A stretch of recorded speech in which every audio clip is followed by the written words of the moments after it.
दोस्तों नमस्कार। बिहनिया संजय से मैं कौशल तिवारी। छत्तीसगढ़ के मुख्यमंत्री भूपेश बघेल ने भारतीय जनता पार्टी और मोदी सरकार पर बड़ा हमला करते हुए कहा है कि 10 मार्च के बाद छत्तीसगढ़ में भी ईडी, आईटी और दूसरे तमाम सरकारी एजेंसियों का छापा पड़ सकता है। यह बेहद ही गंभीर आरोप है, लेकिन राजनीति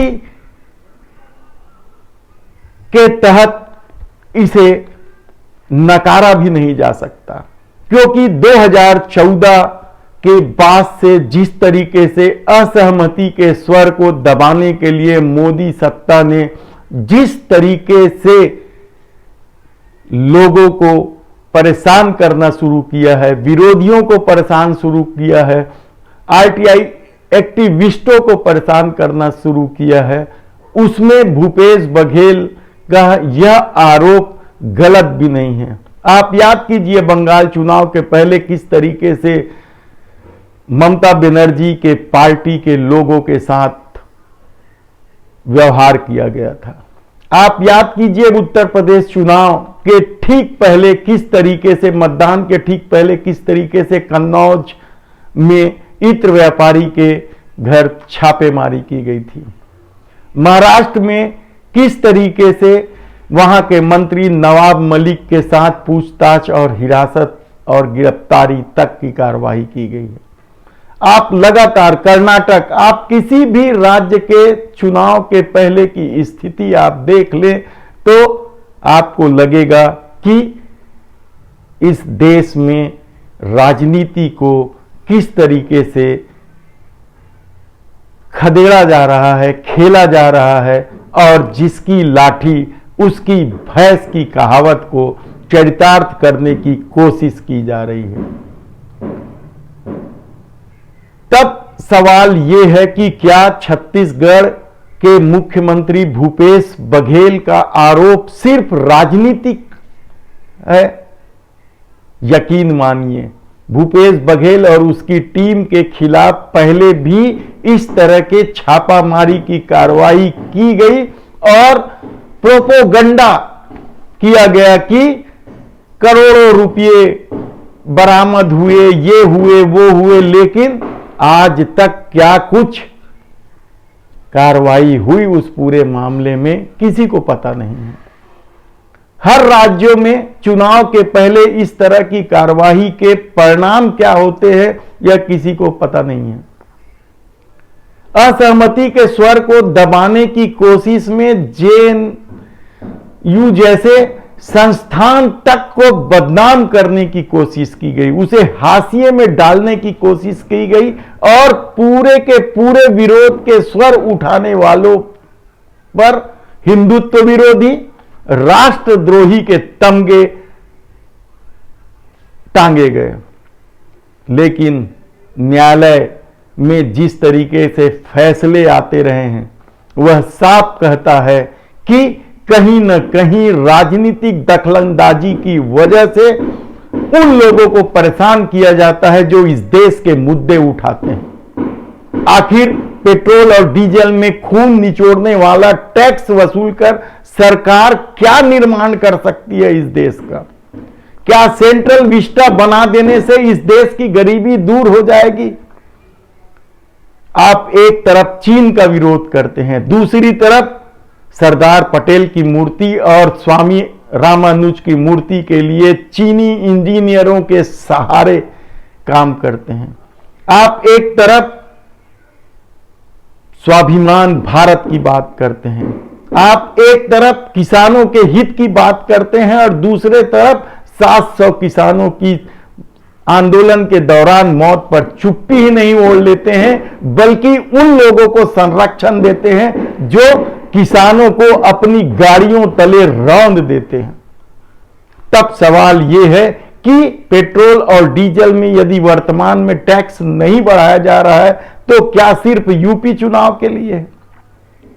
आप 5 किलो अनाज देने की बात करते हैं, लेकिन सिर्फ उत्तर प्रदेश में। यह किस तरह की राजनीति है? ये किस तरीके से खेल खेला जा रहा है? झूठ, नफरत और अफवाह की राजनीति ने हाल के दिनों में इस देश को जिस स्तर पर बर्बादी की कगार पर लेके आया है वह हैरान कर देने वाला है। भुखमरी के आंकड़े में हम विश्व इंडेक्स में कहां खड़े हैं? बेरोजगारी के आंकड़े तो युवाओं के सामने नई तरह की परेशानी पैदा कर दी है और ऊपर से हर मामले में टैक्स, जीएसटी की विसंगतियों से व्यापारी आज तक उबर नहीं पाया है। और यदि इस देश के साधु संत अपनी जाति को लेकर गौरव महसूस करे तो फिर साधु संतों के प्रति सम्मान कहां रह जाएगा? क्योंकि साधु संतों की कोई जाति नहीं होती है, लेकिन उत्तर प्रदेश के मुख्यमंत्री योगी आदित्यनाथ खुलेआम कहते हैं कि उन्हें अपने ठाकुर होने पर गर्व है। आपने आर्थिक स्थिति में इस देश को रसातल पर पहुंचाने की कोशिश में कोई कमी नहीं रखी। आपने सार्वजनिक क्षेत्र की कंपनियों को लगातार बेचा, उन कंपनियों को भी जो भारत की रीढ़ मानी जाती है, जो भारत के नवरत्न माने जाते हैं, जिन्होंने भारत की आर्थिक व्यवस्था और इसके विकास में सुधार के लिए अभूतपूर्व योगदान दिया है। उन कंपनियों को भी सिर्फ आप इसलिए बेच देना चाहते हैं क्योंकि सत्ता की रहीसी कायम रहे। मुद्दे बहुत से हैं, लेकिन सबसे बड़ा सवाल तो यही है कि क्या विरोध की राजनीति को दबाने के लिए आप किसी भी स्तर पर जा सकते हैं? सवाल इस देश में हमेशा ही खड़ा रहा, धर्म बड़ा है या देश?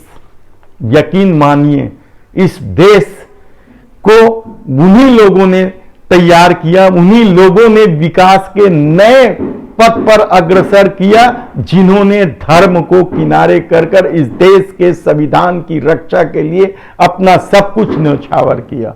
लेकिन 2014 के बाद जिस तरीके से धर्म की राजनीति खेली गई, झूठ, नफरत और अफवाह की राजनीति खेली गई, उसकी वजह से इस देश का हाल बदहाली की ओर चला जा गया है। हमारे सामने आज सबसे बड़ा संकट यूक्रेन और रसिया के बीच हो रहे युद्ध को लेकर भी है। ट्रंप के कार्यकाल में हम अमेरिका के इतने नजदीक पहुंच गए कि हम अपने पुराने दोस्तों को, जिन्होंने हमें हर मुसीबतों पे साथ दिया, जिन्होंने हमारे विकास के लिए एक लाइन नहीं सोचा, भारत पाकिस्तान युद्ध के दौरान भी जो हमारे साथ खड़े रहे, उन्हें नजरअंदाज करने की कोशिश की गई और अमेरिका के बाहों में झूलने का यहां तक प्रयास किया गया कि वोट तक मांगे गए।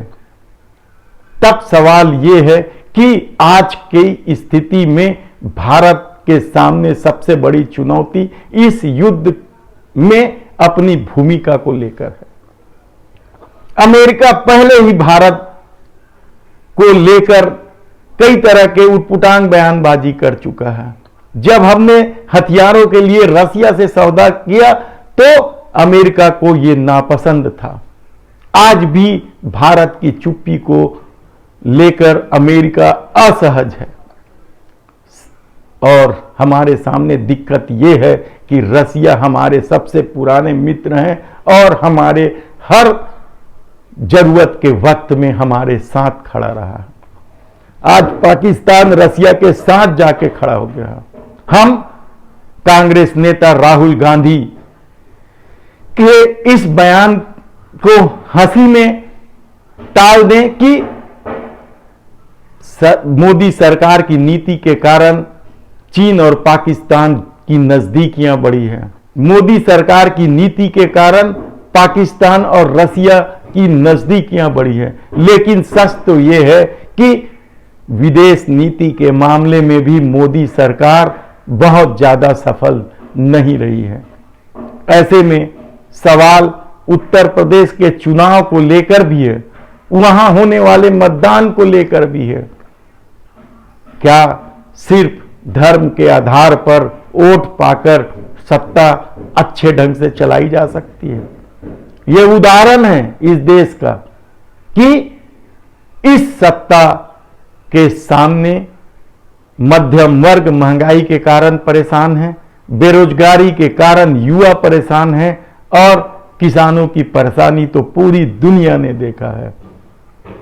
तब सवाल ये है कि आने वाले दिनों में यदि भूपेश बघेल छत्तीसगढ़ के मुख्यमंत्री दावा कर रहे हैं कि विरोध के स्वर को दबाने की कोशिश होगी तो इसे नजरअंदाज नहीं करना चाहिए।